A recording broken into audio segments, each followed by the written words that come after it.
All right, we are going to turn it over to one of the other big headlines that we have been watching, of course, not just over the past 24 hours, but over the past several months, over the past several years, in fact, as reporting on all of this began. I'm talking about Elizabeth Holmes and Theranos. Now, a jury out in California has found her guilty on 3 of 9 fraud counts, 1 of 2 conspiracy counts. Our Alexis Keenan has been out there monitoring the trial throughout all of this. And Alexis, help us understand this verdict that has now come out.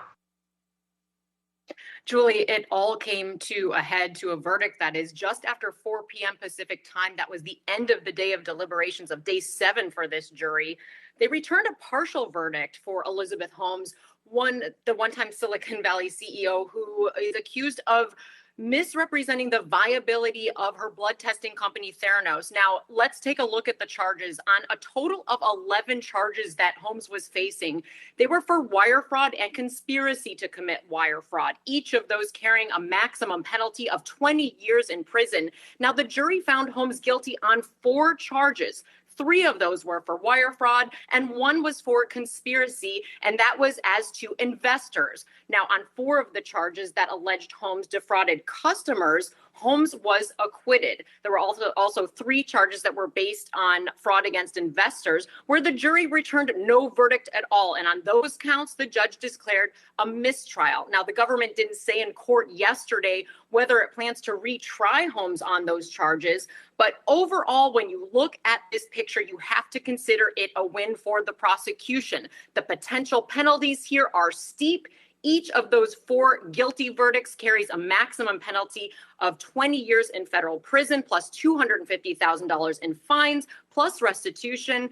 And while these white-collar type of cases tend to have sentences that run concurrently rather than consecutively, Holmes here, when you take out the sentencing guidelines and you try to start crunching the numbers, she is exposed to the full 20 years on the dollar amounts alone. Those dollar amounts are very important. So when you take a look at the charges and the corresponding wire fraud dollar amounts, you get to about $144 million that she is now found guilty of defrauding investors of. And under the guidelines, you are looking at somewhere roughly between 210 and 262 months in prison. When you divide that out by 12 years, you get about 22 years behind bars as a max. Now, the judge has full discretion to use as much of that sentence as he wants.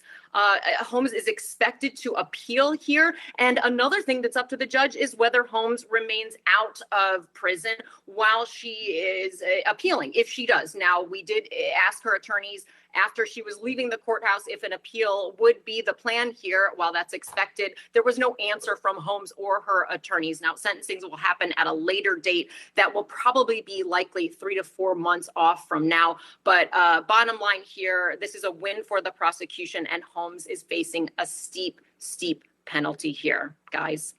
Yeah, we were just seeing video of her and her team. I believe that's her family and her fiance leaving the courtroom last night.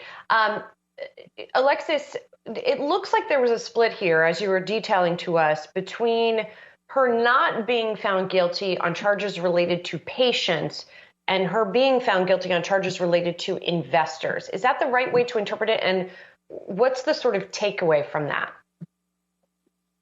It is. That's exactly how it came down. The counts that had to do with customers, those are people who paid for Theranos tests in Walgreens stores. There were 2 patients who testified here and whose experiences were underlying the charges that had to do with patients. Now, for those charges, the jury said, no, Holmes is acquitted here. She was found not guilty. Whether the government will retry those charges yet to be seen.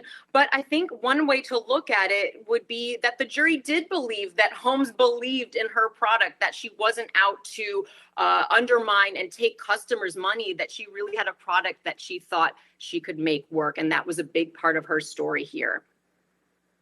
Fascinating. Continues to be a fascinating story. Alexis, thanks so much for your coverage on this story. It has been a very interesting.